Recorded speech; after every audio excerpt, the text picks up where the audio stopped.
Good evening. Welcome to the Board of Mayor and Aldermen meeting for the City of Hendersonville. It's September 13th, 2022. It's approximately 7 p.m. We're going to begin our meetings as we typically do, and that's with a prayer and a pledge. Tonight, leading our prayer is Kevin Lohorn. He is the prayer minister and marriage pastor at Long Hollow Baptist Church. Kevin, we appreciate very much what Long Hollow and all the churches do for our community, and it's wonderful to have you here. I know that a couple of people have shared some specific prayer concerns, but we're going to sit back and listen and pray with you, and then we'll move on to the pledge. So thank you, Kevin. Go ahead, please. Sounds great. Thank you. Heavenly Father, I want to begin by praising you. Your word tells us that you inhabit the praises of your people. And so I praise and I bless your name this evening. Thank you for the opportunity to come with brothers and sisters and those of our community and to join in prayer. What a privilege it is, and I don't take it for granted or take it lightly, Father. And what a beautiful day that you gave us today. Father, I pray that we were able to rejoice and be glad in it. And Father, the heavens and the skies today, they proclaimed your glory. Father, I want to lift up Joseph Taylor and his family and the loss that they're experiencing. Father, I pray that they have friends and family that can come around them in a difficult time. And I thank you for the body in those instances that we can bear one another's burdens, that we not only rejoice together, but we weep together. And it's an opportunity to be the hands and feet of Christ. And so I pray that you would surround that family with those who can show that love. And I pray that they would feel your love in a powerful and tangible way, Father. Lord, I thank you that we are part of a community that doesn't just allow or tolerate our faith and desire to follow Christ, but encourages and celebrates that.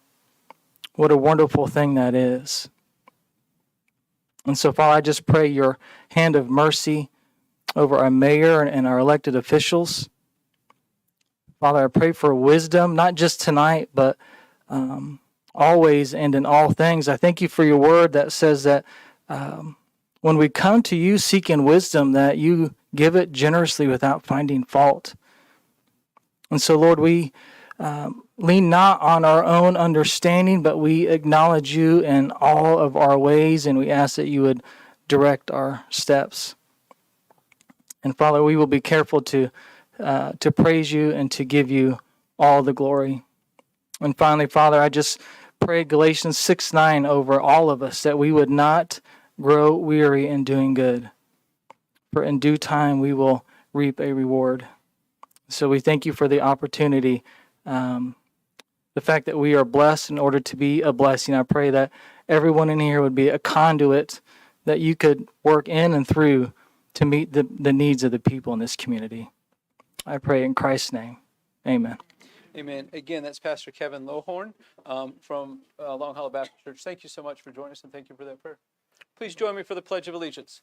I pledge allegiance to the flag of the United States of America and to the republic for which it stands, one nation, under God, indivisible, with liberty and justice for all. Thank you.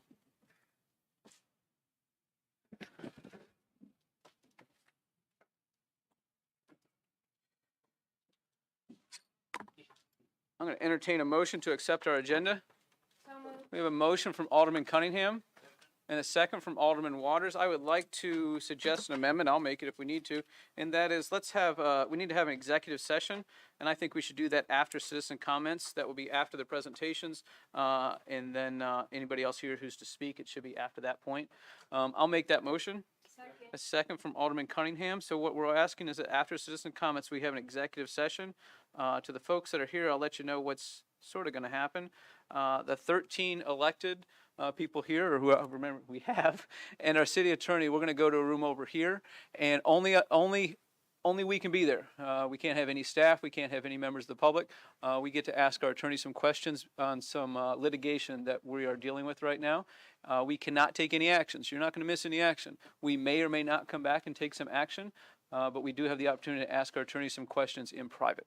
That's the only way that Tennessee state law allows us to meet in private, is if we have a litigation situation going on. So with that, Alderman Brown, do you want to discuss that item? Okay. Okay. Should we go ahead and vote on this? Let's go ahead and vote. Okay. All those in favor of that amendment, please signify by pressing your green button. Those opposed, press the red one. This is to have an executive session after citizen comments.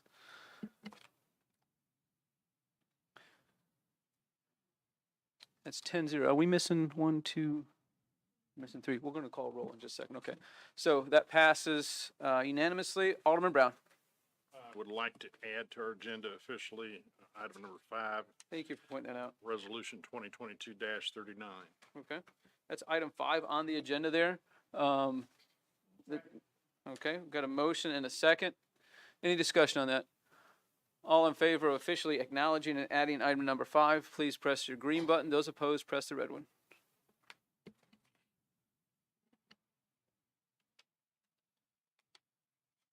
We are missing.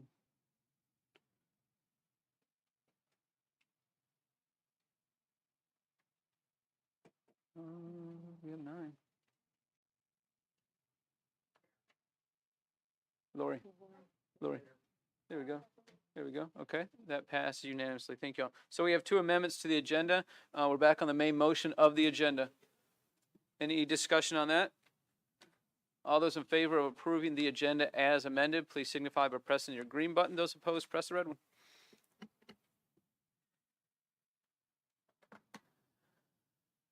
That passes unanimously. Annette, will you call the roll for us, please?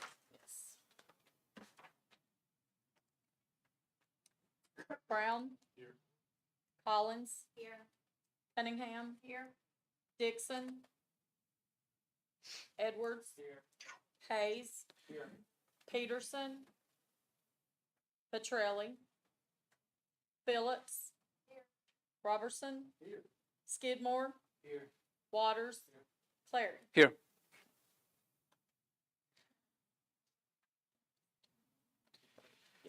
John, in the event that we have a vote that requires 2/3, what's 2/3 of the number of people here? We don't have any, I hope, but I think it'll be 7. Okay, appreciate that. Next, we have a presentation from Holiday Fest. We have Larry Phillips and Linda Evgen, I think a couple other people here that are very easy to spot in the crowd. If y'all would like to come up and tell us a little bit about Holiday Fest for this year, I appreciate it, Larry.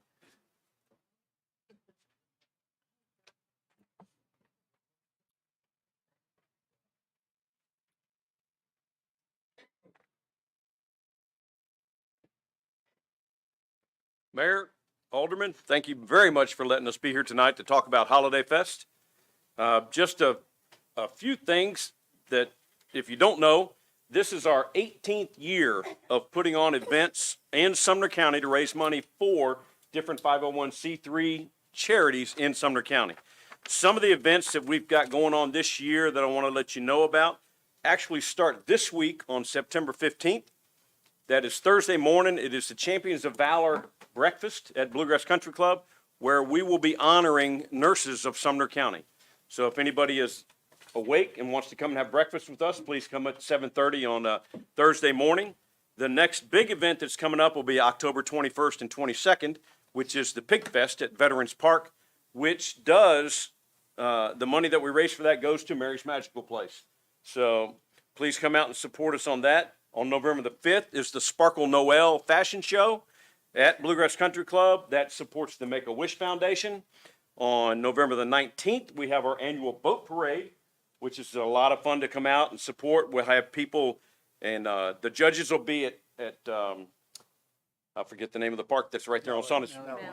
Mallard Point. And then we'll also have other food trucks and stuff all the way down at Saunders Ferry Park to be the whole loop that goes around with the boats. So please come out and support that if you like with your family. Actually on the 20th, it's the Christmas tree get together at Mont Haven that will show off all the Christmas trees that'll be able to be purchased by people in Sumner County. And then on November 24th, on Thanksgiving Day, we have the Indian Lake Loop, which is the 5-mile run that goes down Indian Lake Boulevard and back, and that supports Sumner County schools. All the money raised for that goes right back into our school system. December the 4th is our Christmas parade. that will be taking place there. We'll have a day-long activity with the Christmas parade and then the lighting of the Christmas tree that evening. And then on December the 9th is the St. Nicholas Ball, which is at Bluegrass Country Club, which is the benefactor of that is CASA. So just a few of those are like 7 or 8 of the 25 events that we have going on between now and the end of the year. So if you have any thoughts or desires to be a part of that, the website is holidayfestcapitaltn.org. You can go online and look that up, or there'll be different signage around town talking about the events that we will be having. So thank you very much for letting us be here and talk about it. Our board appreciates it. Not everybody's here. We have many people on the board that help us do a lot of things. But again, thank you very much, and it is a great Sumner County event, and we appreciate you letting us be here. Thank you all. Appreciate that. Thank you. I'm going to ask Cynthia Rao and Helen Marshall to join me over here for a proclamation, please.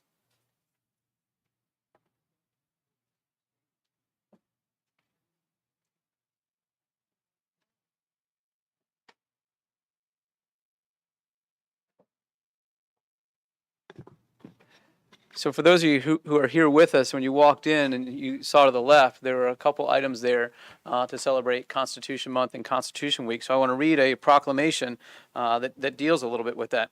Whereas September 17th, 2022 marks the 235th anniversary of the Constitution of the United States of America by the Constitutional Convention, and whereas it is fitting and proper to accord official recognition to this magnificent document and its memorable anniversary, and to the patriotic celebrations which will commemorate the occasion, and whereas Public Law 915 guarantees the issuing of a proclamation each year by the President of the United States of America, designating September 17th through 23rd as Constitution Week, now therefore I, Jamie Clary, Mayor of the City of Hendersonville, Tennessee, do hereby proclaim the week of September 17th through 23rd, 2022 as Constitution Week.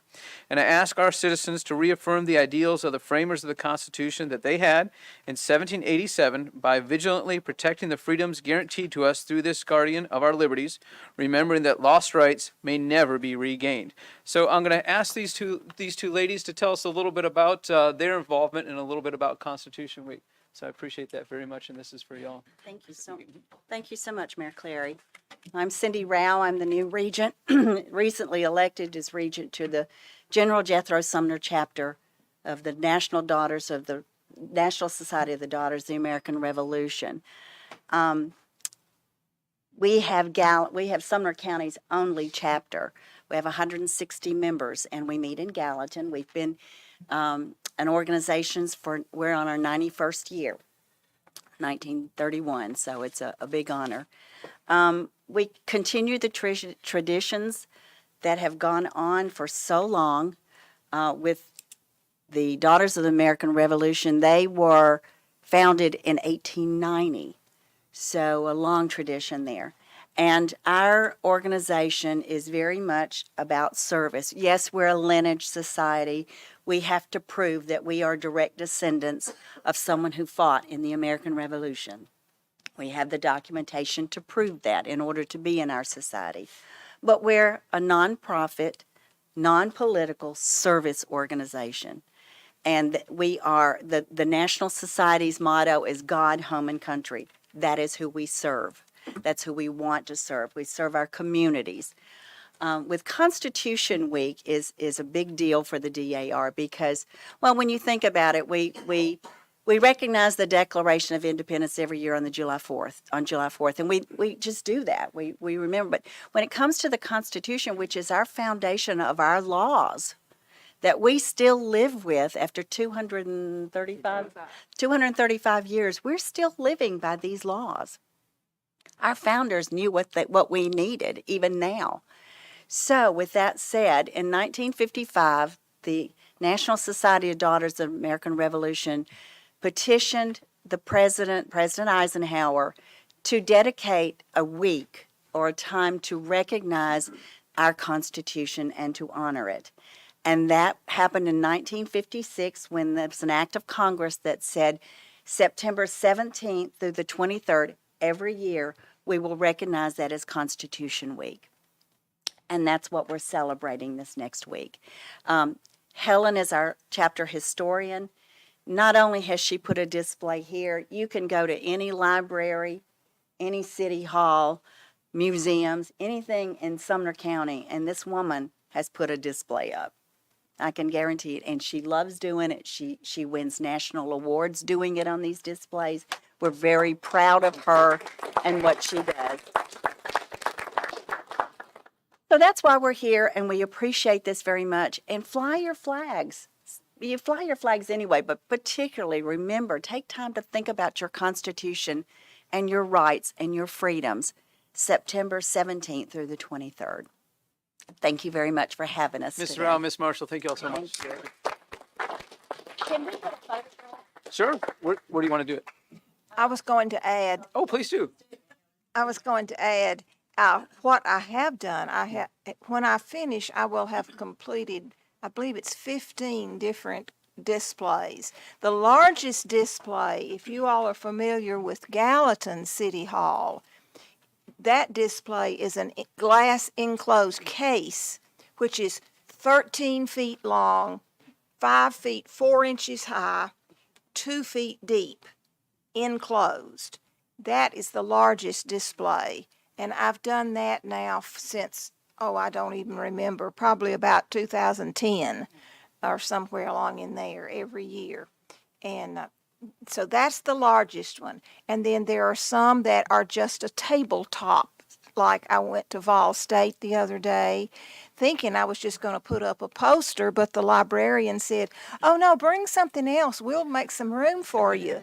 So I added a little bit more. So anyway, it's fun, and I'm not quite through. I have to go to White House tomorrow to do the library and the museum. If you want a picture, why don't we Yeah. do this? Why don't we ask our CEO to take a picture? The three Yeah. of us are staying here, and we'll Yeah. all in the background. Is that- Absolutely, that's great. You want to do it on my phone instead of? Thank you so much. Thank you for this. This is a big sweet honor. Hand this to you all. Big honor. We get everybody to look at me. Come on, baby. Good. There we go. All right, ready? 1, 2, 3. Maybe another one. 1, 2, 3. Thank you so much. Thank you.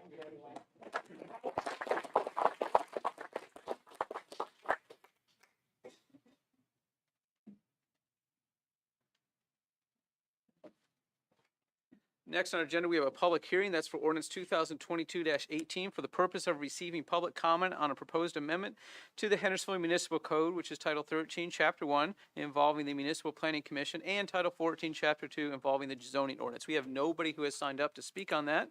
And then we have on our agenda, approval of the August 9th, 2022 meeting minutes. We have a motion from Alderman Waters, a second from Alderman Hayes. Any discussion on that? All those in favor of approving the minutes as they were provided to you in your packet, please press the green button. Those opposed, please press the red one. That passes unanimously. Thank you all. Now we have citizen comments. We have a couple people who have signed up for citizen comments. So speakers must identify themselves by name and address. Public comment shall be limited to 5 minutes per person, which time is not transferable to other speakers. All comments are to be directed to the presiding officer, that's me, not to the aldermen, city staff, or other members of the public. Comments must address issues, not individuals or personalities. Personal attacks shall not be tolerated. Comments may support or oppose particular issues or measures, but the motives of those with differing views shall not be questioned or attacked. Malicious comments will not be allowed. Speeches for or against particular candidates running for public office will not be allowed. Jim Stocks.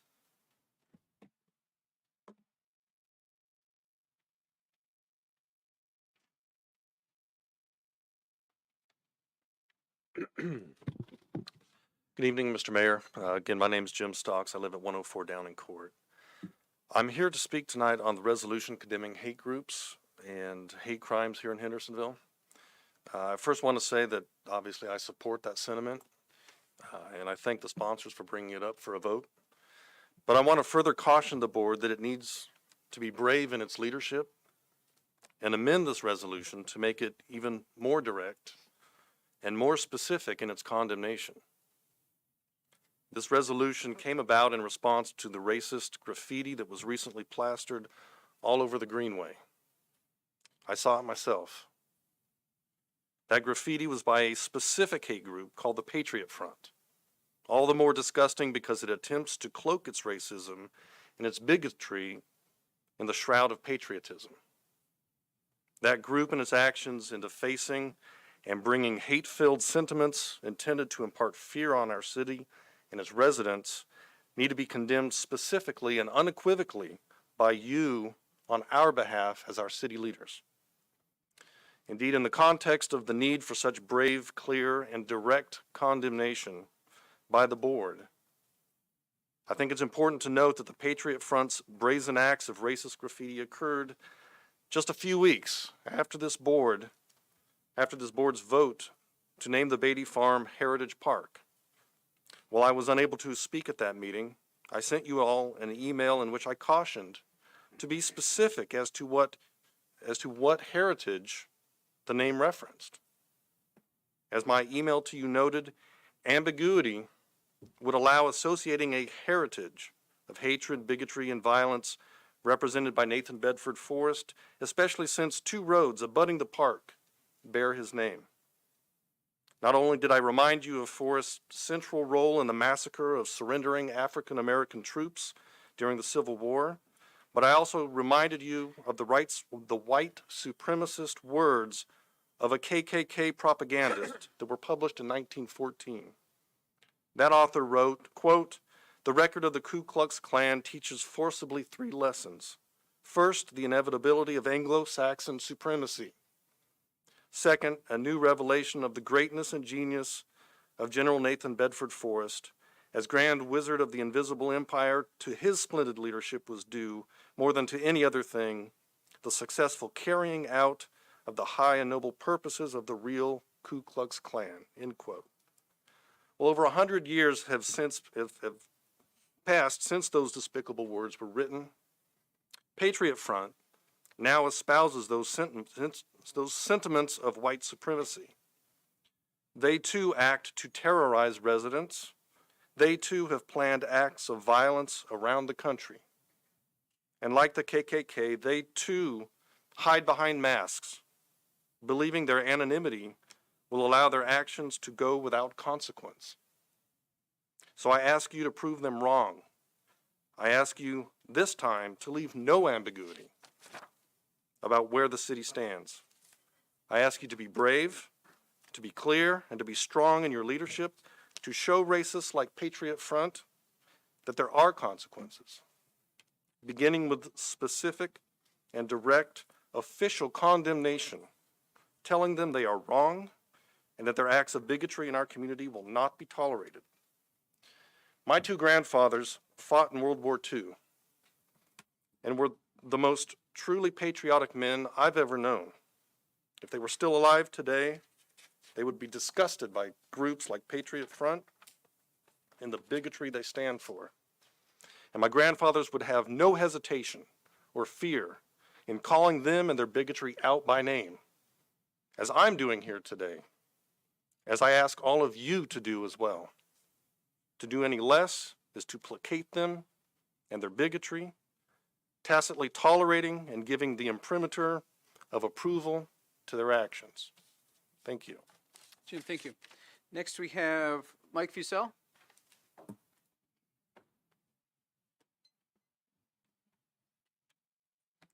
Mercy. Mayor, members of the board, council, I'm Mike Fusell. I've lived at 128 Island Drive for 40 years now. I'm a member of the Evening Rotary Club. Several of you are Rotarians, but for those of you who aren't Rotarians, we start every meeting reciting the 4-way test of the things we think, say, or do. First, is it the truth? Second, is it fair to all concerned? Third, will it build goodwill and better friendships? Fourth, will it be beneficial to all concerned? The biblical test is a lot more succinct. Treat people the way you want to be treated. I'm here to talk to you tonight about an item of business that you voted on in your last meeting in July that did not measure up to those two tests. I've served on the Hendersonville Industrial Development Board for 19 years. That's 3 6-year terms and one 1-year term of an unfulfilled term. I've enjoyed it. It's been a good experience. I was on the board when we approved the bonding authority for Pope John Paul II High School. I was on the board when we approved the TIF for Indian Lake, streets of Indian Lake. 2 major things here in Hendersonville. On March the 1st, I got a call from Joanna Blau, who has been the executive director's executive secretary for 20 years. It's not the first time I've gotten a call from her. She was calling to tell me that my term was going to expire in May, and she asked me if I wanted to continue to serve. I said, absolutely. It's been a real pleasure and a privilege to serve on the IDB, and I want to continue doing so. She said, fine, I'll take care of it. And I didn't give it another thought, because this was not my first rodeo. This happened before. I didn't think there was anything else I needed to do. But on a Saturday following July 27th, I got a letter from the mayor. And I'll read in part. It says, thank you for your service on the Hendersonville Industrial Development Board over the past years. The board has decided to appoint someone new to this seat. I was blindsided. I didn't know what to think. Nothing like this, by the way, has ever happened before. So I picked up the phone and called one of my aldermen. And I read him the letter. And I said, what's going on? He said, well, Mike, I'm new to this process. The mayor came to me and said there's a vacancy on the IDB. Would I like to appoint someone? And I said, yes. I said, were you aware of the fact that I wanted to continue to serve and that the IDB requested that I continue to serve? He said, no, I was not aware of that. I later found out a couple of things. I found out that that item that you voted on was on the consent agenda. And here's what the item said. Vote on the appointment of Brian Silkwood to the Industrial Development Board. Didn't say anything about replacing Mike Fusell on there. I don't know. That seems to be a little manipulative to me. You voted on something you didn't have all the facts on. I don't blame you. Then I found out something else. I talked to Joanna Blau and I said, Joanna, what did you do to inform the board that I wanted to continue to serve? She said, I wrote a letter to your 2 aldermen. And I'm going to read it to you. It says, on behalf of Mr. Mike Fusell, who is currently a member of the Hendersonville Industrial Development Board, as appointed by the alderman of Ward 2, the board is respectfully asking that he be reappointed to the IDB when his current term expires. Mike, 30 seconds. On May 13. Board, I'd respectfully ask you to extend my time. This is not going to take me much longer. Would that be appropriate? Yes. Okay. So we would need to take a vote on that. I need a motion and a second. Not long. I'm almost through. Not much time.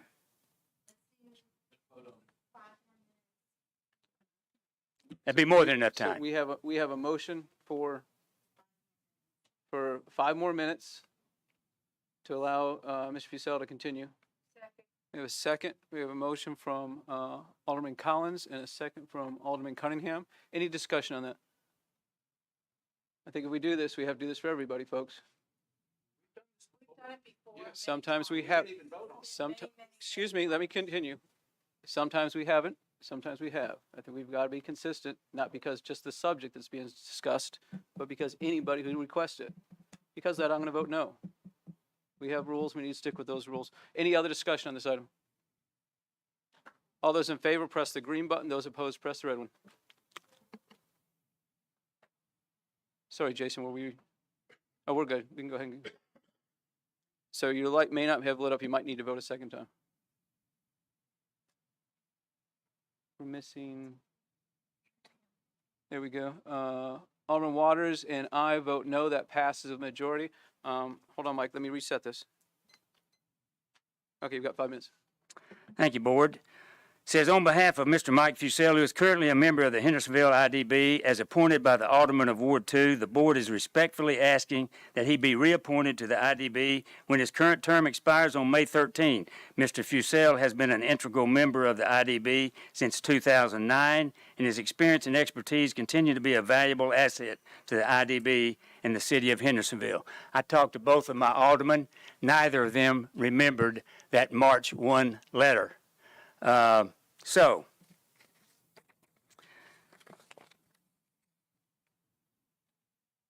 this was handled behind my back. I was not even notified until after the fact. So this raises some questions. First and foremost, is this the way you want Hendersonville to be perceived to do business? I don't think so. I don't think so. How do you feel about being asked to vote on something that you didn't have all the facts on? I wouldn't feel very good about that.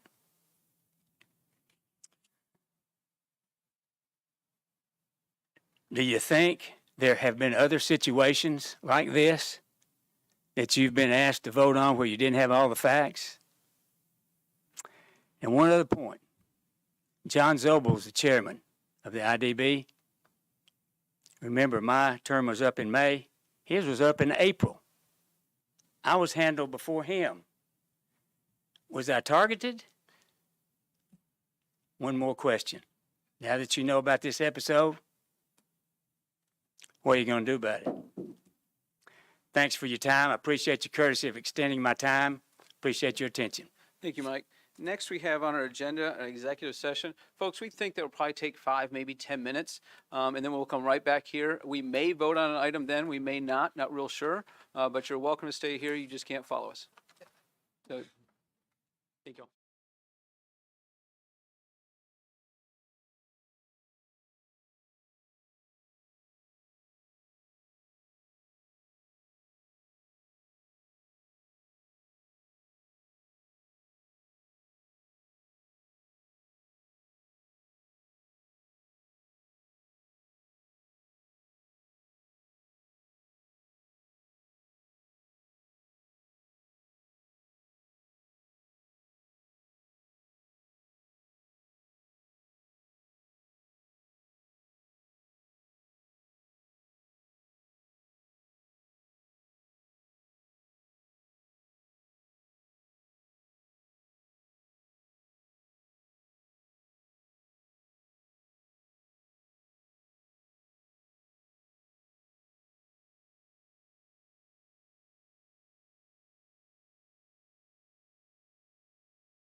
1, 2, 3, 4, 5, 6, 7, 8, 9, 10.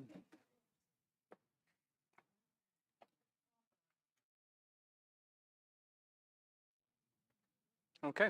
Appreciate y'all's patience. We had a 5-minute break that lasted about 30, and now we're back to the agenda. And next item is our consent agenda. We have no items there. And then under ordinance and resolutions, we have second and final reading of ordinance 2022-14. This is an ordinance amending the city's beer regulations to allow the sale of beer at golf entertainment centers. Alderman Edwards. So moved for discussion purposes. We have a motion from Alderman Edwards Second. and a second from Alderman Cunningham. Any discussion? Yeah. Alderman Edwards, go ahead. My name is on this as a sponsor only because I'm the beer board liaison. I'm happy to try to answer any questions about this, or we have Mr. Kevin McGinn, who gave a presentation last time. He was, he's the future owner of Tap on the Green, and that's the concept that sparked this proposed amendment. So I'm sure he'll be happy to answer any questions as well. Kevin, we might have one for you. Thank you, Alderman Edwards. Alderman Robertson. Yeah, and I don't know if this is an appropriate question for the city attorney or for the sponsor. I'll throw it on the table to find out.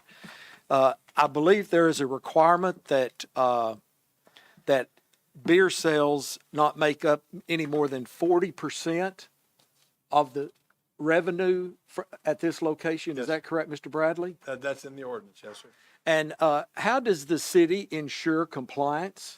They get quarterly reports from the people that have beer permits. Ms. Hunter could answer that. She Okay. deals with that more than I do in the finance department. But we Okay. do get reports that show their percentages, and we have in the past taken action against permit holders that didn't meet the requirements.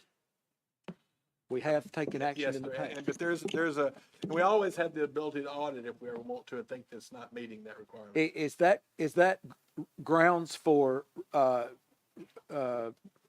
Revocation? revocation Yes, of it authority? would be. If they Probably don't you'd do a meet? suspension first if this Sure. first time ever happened, but yeah, ultimately you could revoke their permit for that. Okay, so I just would like some information on the process. Okay. If you could. Okay, so we being finance, we mail out, the gross sales audits every July 1st.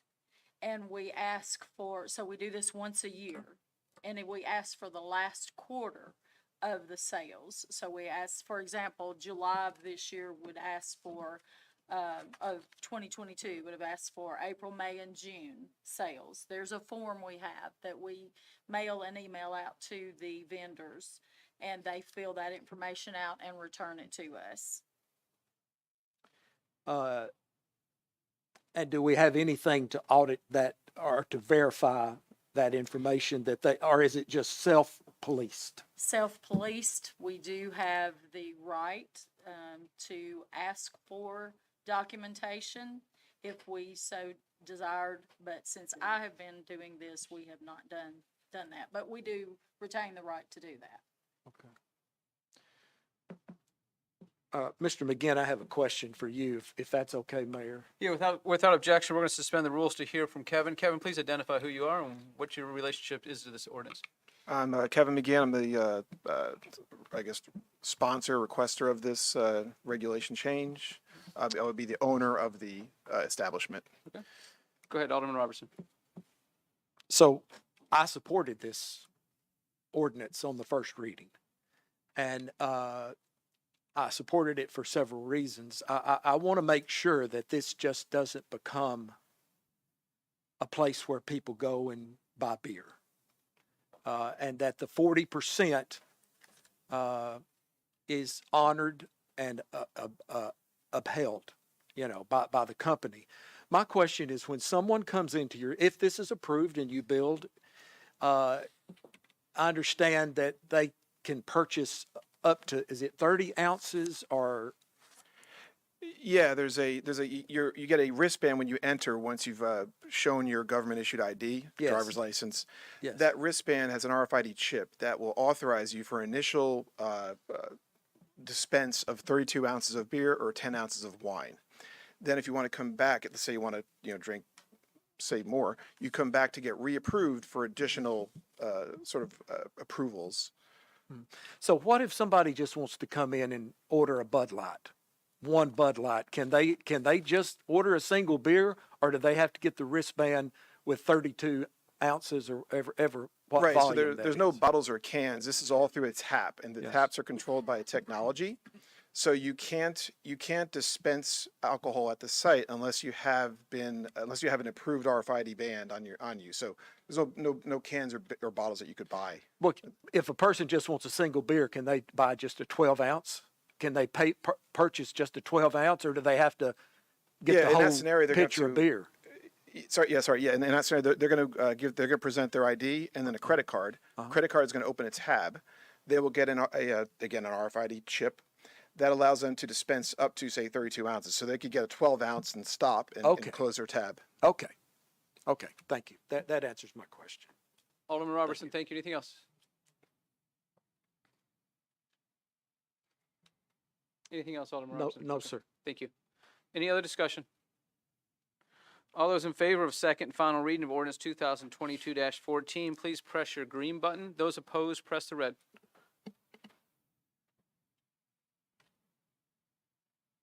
That passes 6-4. Thank you, Kevin. Thank you, Alderman Edwards. Next, we have second and final reading of ordinance 2022-18. This is an ordinance amending the Hendersonville Municipal Code, Title 14, Chapter 1, regarding Municipal Planning Commission. Can you still see what it is? Can you still see it, Jason? Let's go back and vote again. So do we have?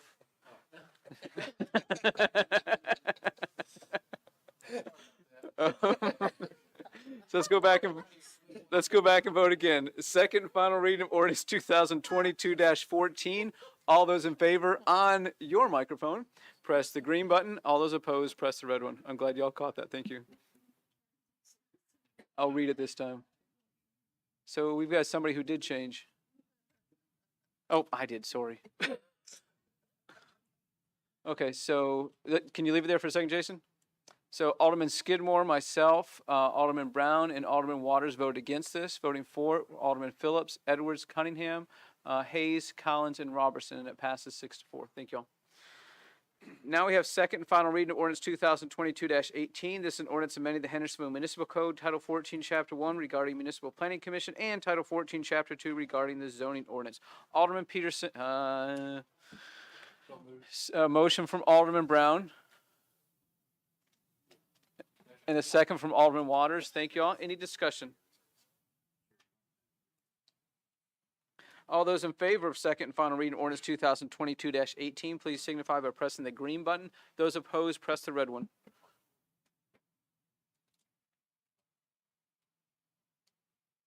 Still missing one. There we go. That passes unanimously. Thank you all. Now we have second and final reading of ordinance 2022-20. This is an ordinance appropriating funds for parks improvements. Alderman Brown. We have a motion from Alderman Brown, a second from Alderman Robertson. Any discussion? All those in favor of second and final reading ordinance 2022-20. I'm sorry, Alderman Waters. Oh, hold on just a second, Alderman Waters. Jason, everything went blank. Can I call Andy Gilly to the, Alderman Waters, hold on one second. We've got a problem. you're too fast for me. Hold on one second. I can't click on anything and it's all zeros. So.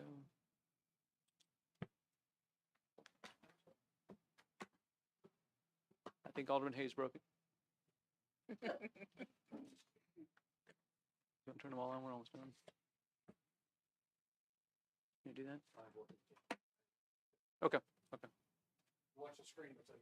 We're almost finished. Jason's going to handle it from back there. Give us just a second and he'll turn on Alderman Waters' microphone. But be careful, there might be microphones on that you don't know about. Alderman Waters, go ahead. Thank you, Mayor. If you recall at the last meeting, we discussed this and I might have got off of base because I was informed by our attorney, which I appreciate it. I started talking about the estimate that was in our binder that night. I've talked to Andy, Parks Director. I've asked him to come explain that to me if you don't mind. Hold on. Or not. There you Good. go. Now you're good. No problem. The quote provided to you from Musco in your packet is just that. It's a quote. Musco has provided all of our LED lights that we put up in the park. There is a state contract with them, but you're not voting on that contract tonight. Any agreement will get reviewed by Mr. Bradley before it goes to the mayor before we sign off to spend the money. So I hope that answers the question. We just provided the quote for your information purposes only to give you an idea of what the cost would be. That's always done by the state, not you? Well, they're on the state purchasing program, Okay. so that's already pre-bid out competitively. It helps us get the best price. I know it's not on the agenda, and I appreciate that, so that's all I have. Thank you, Mayor. Okay, Yes, thank sir. you, Alderman Waters. Thank you, Mr. Gilly. Mhm. All those in favor of second and final reading of ordinance 2022-20, please press the green button. Those opposed, press the red one. That passes unanimously. Now we're at resolution 2022-39. This is a resolution authorizing the mayor to request grant funds from the Tennessee Department of Environment and Conservation for parks projects. Alderman Brown. We have a motion from Alderman Brown and a second from Alderman Waters. Any discussion on that? Did I really? Oh, I did. Let's go back to number 4. This is a resolution 2022-38, a resolution condemning hate groups and hate crimes within the Hendersonville community. Alderman Hayes? We have a motion from Alderman Hayes, a second from Alderman Cunningham. Any discussion? All those in favor of resolution 2022-38, please press your green button. Those opposed, press the red one. Thank you. That passes unanimously. Now we're on resolution 2022-39. This is a resolution authorizing the mayor to request grant funds from the Tennessee Department of Environment and Conservation for parks projects. Alderman Brown. We have a motion from Alderman Brown and a second from Alderman Waters. Any discussion on this? All those in favor of resolution 2022-39, please press the green button. Those opposed, please press the red one. That passes unanimously. Now we're on other agenda items. We have 2 items there. The first is an appointment of Kathleen Garza to beautiful Hendersonville. We have a motion from Alderman Cunningham, a second from Alderman Edwards. All those in favor of appointing Kathleen Garza to beautiful Hendersonville, please press the green button. Those opposed, please press the red one. That passes unanimously. Now we have the appointment of Nancy Golden to serve on the Citizens Stormwater Appeals Board. We have a motion from Alderman Robertson, a second from Alderman Hayes. Any discussion on that? All those in favor of appointing Nancy Golden to the Citizens Stormwater Appeals Board, please press the green button. Those opposed, press the red one. That passes unanimously. Thank you. Next, we have brief committee reports. Chairman Brown, General Committee. Hold on, we can't get you. There we go. Now you're ready. Our committee met this evening. We had 3 things to address and a discussion with a recommendation at the end of that. We had ordinance 22-22, an ordinance regarding the office of the city attorney and how that will look. We passed that unanimously, be coming before the board in 2 weeks. We had a resolution 2022-39, a resolution authorizing the mayor to request grant funds from Tennessee Department of Environment. We just passed that. And a reading of resolution 2022-40, a resolution ratifying the Parks Department Special Events Application Handbook. We passed that as well. And I would like to pass out some handouts here. Some of you already have these. Concerning a discussion on our deer population in the city. Wait just a second till everybody, some people have them already, but I'll wait till everybody gets one.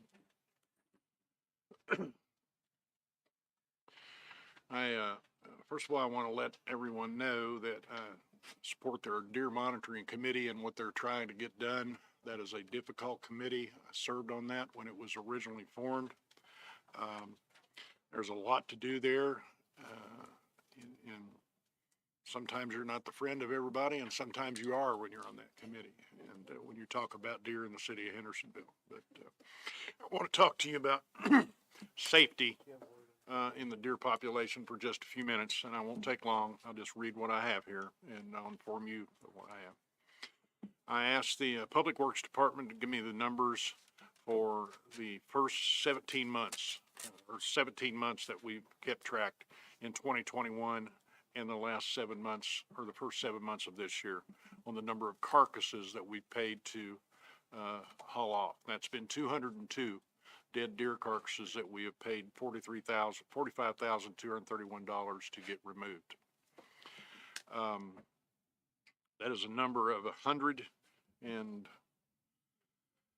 well, the first 6 months, let me actually go by what I've got down here. Comparing the first 6 months of 2021 and the first 6 months of 2022, there's been a 100% increase in carcass removal.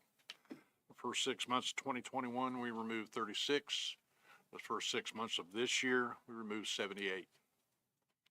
If the same trend continues the next 6 months of 2022, the numbers will increase 100% again. We have 83 deer that were removed the last 6 months of 2021. That would double to 166 before the end of this year. In 2021, there were 119 total carcasses removed at the increased rate of 2022. If the increased rate continues in 2022, to be 238. Remember, we're only talking about the first 7 months of this year. Total dollars spent, $26,953 in 2021 for the entire year, $18,277 already this year. If that trend is projected right, it'd be $17,934 more, for a total of $63,166 to pick up dead deer along the road. That's $223.92 per carcass. And we pay somebody to do that. That comes out of our budget. We don't do that ourselves. There's been 161 automobile property damage accidents in the 18 months of 2021 and the first 6 months of this year that were investigated by HPD. That's 161 of 202 carcasses that were removed. You need to understand that there's many folks that hit a deer or get hit by a deer that do not report it to their insurance company. They just go get it fixed. Talked to a gentleman last week, spent $3,700 on a fender. So, collision repair, according to State Farm Insurance and AAA, averages $5,100 per repair for deer damage. Multiply that by 161, you come up with $821,000 that's been spent by insurance companies repairing damage that we know of. We don't know about the private folks that are paying for it. These numbers do not reflect rental car cost for up to 30 days, in some cases, or loss of time by the vehicle owner while in repair. There's also a substantial cost when our HPD sends 1 or 2 cars to work a deer crash, and we did that 161 times. Have you worked any? You have. When you total all the costs for removal, repair, rental, time lost, HPD involvement, you would total well over $1 million in 18 months that's been spent by insurance companies and homeowners in this city for deer removal and repairs of their automobiles. And this is not talking about what we hear every day as aldermen on these 2 peninsulas about the vegetation that's being eaten. My plants are eaten up. I have deer stuff in my yard. You know, I think some of you sitting out there, I know where you live at, and you see that problem as well as I do. So all that being said, I want the Deer Monitoring Committee to know that we as a board are supporting them. I know they have a tough job right now, but by not feeding the deer, we have a deer owner that says we won't feed the deer. We shouldn't feed the deer. That still happens citywide. That's not going to cut down on the number of deer. We're still going to have the same amount of deer. They're still going to breed every year. You will see in the next 3 months, October, November, and December, the rut will be happening. And those figures from last year was 17 dead deer in October, 23 in November, 21 in December. Will probably double this year because there's that many around. So we discussed this during committee, and all we want to do is we want you to have the information, and you to have the information. I'm going to send Mr. Berry and his committee a copy of these, and these are Public Works figures that I give you. These are not pulled out of the sky. The estimates from AAA and Farm Bureau are pretty close, but the number of deer came from our Public Works Department, and the number of crashes came up from our Police Department.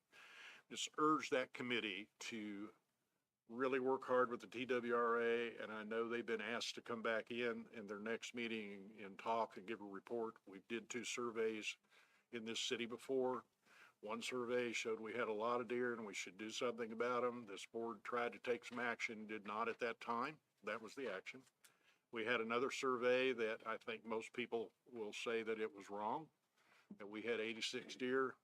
Isn't that correct, Rachel? Is that what you said? 86 deer in the entire city?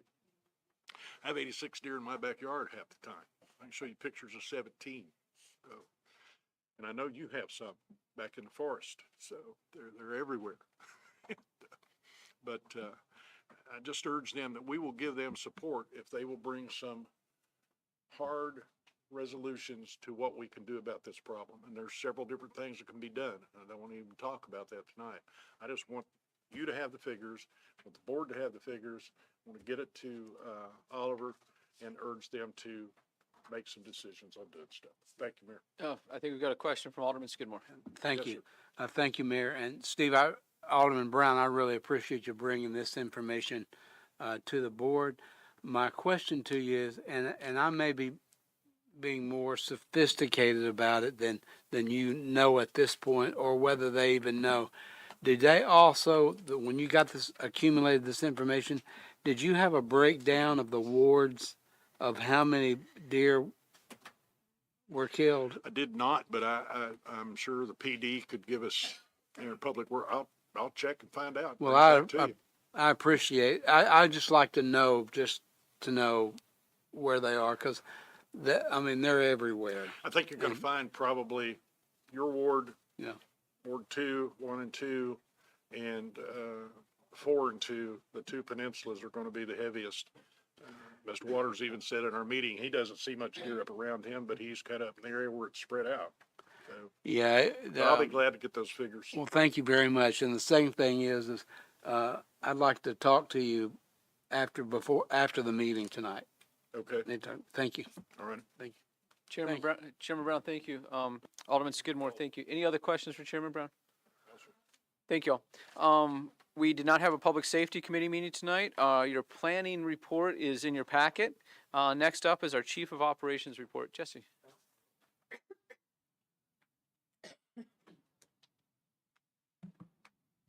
I'd like to thank you all for attending the workshop we recently held.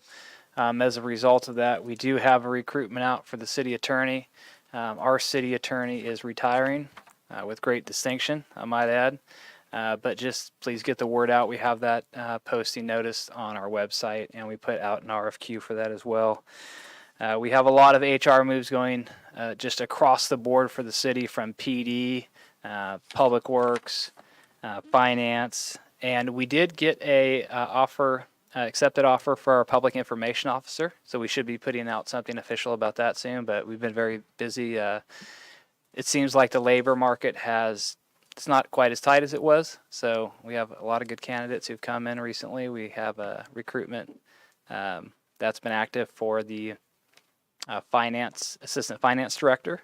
We have a very good candidate pool, so we'll be in interviews for the assistant finance director soon. So just all in all, it seems like we've been getting really good applicants lately and making a lot of moves on the HR front. Hold on 1 second. Alderman Robertson. Thank you, Mr. Eckenroth. I've got a short statement that I would like to make. All of us realize that the greatest asset to any organization are its employees. Too many times I feel that I don't give the employees their proper due. Tonight, I would like to try to rectify that by identifying 2 employees of this city that have gone, I believe, beyond the call of duty to assist Mr. Waters and I in Ward 6 especially. First of all, I want to commend, and I wish you would pass this along to the chief, the Hendersonville Police Department. We have had in Ward 6 a lot of complaints about speeding on the roads. And both Alderman Waters and I contacted you and the mayor and the police, and they immediately increased traffic patrols in Ward 6 around the Wessington area. And I want to please let them know how much we appreciate that. It seems like speeding in neighborhoods is a growing problem, and I just appreciate the police's quick response in that regard. The second, I would like to identify two employees that have gone out of their way to assist us in Ward 6. I'm not going to mention the specific property, but we had a piece of property in Ward 6 that had been cited many times for violations of the city code on keeping their property clean and neat. Not only had they been cited numerous times, but this property owner as well hadn't paid taxes for, I think it was 5 years. Both Mr. Waters and I turned this in to Mr. Officer John Henry, and also discussed this with John Bradley.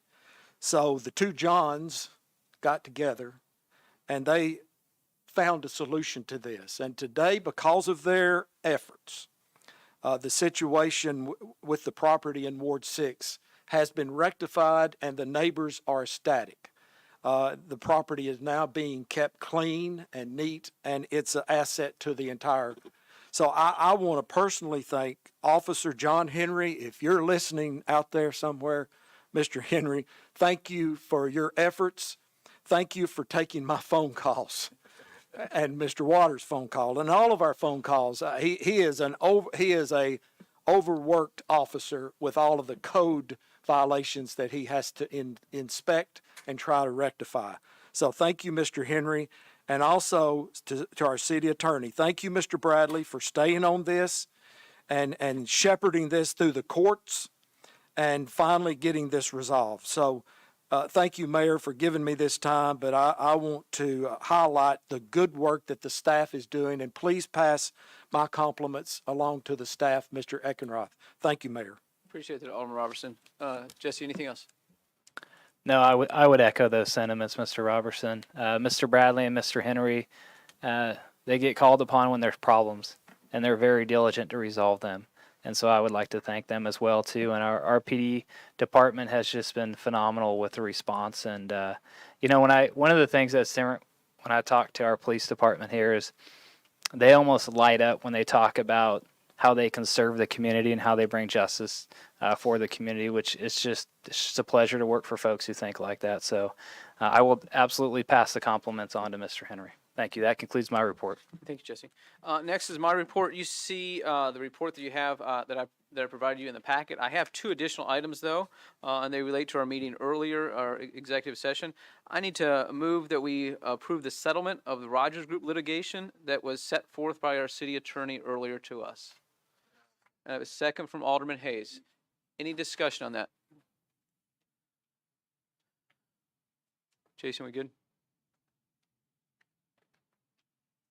All those in favor of that motion, please press the green button. Those opposed, press the red one.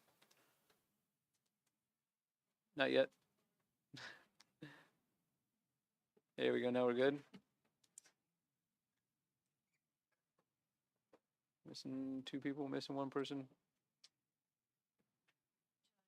Oh, no, it's Mr. Waters. Oh, there we go. That passed unanimously. Next, I'm going to make a motion to approve the settlement proposal regarding Sanders Ferry Road short-term rentals as set forth, the settlement as it was set forth by our city attorney earlier. I'll second. We have a second from Alderman Hayes. Hold on 1 second. We need to let Jason get everything reset. Any discussion on that? All those in favor, press the green button. Not yet.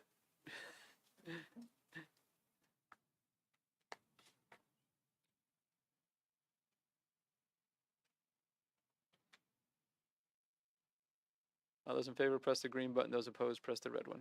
There we go. Maybe? Nope. You gave me a thumbs up. There we go. Okay. That passes unanimously. That concludes my report. We have two items for consideration that we will consider at our next meeting. I'm going to entertain a motion. We adjourn. A motion from Alderman Edwards, a second from Alderman Cunningham. All those in favor, press the green button to adjourn. Those opposed, press the red one.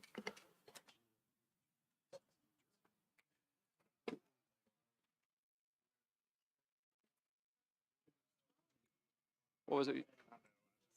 That passes unanimously. Thank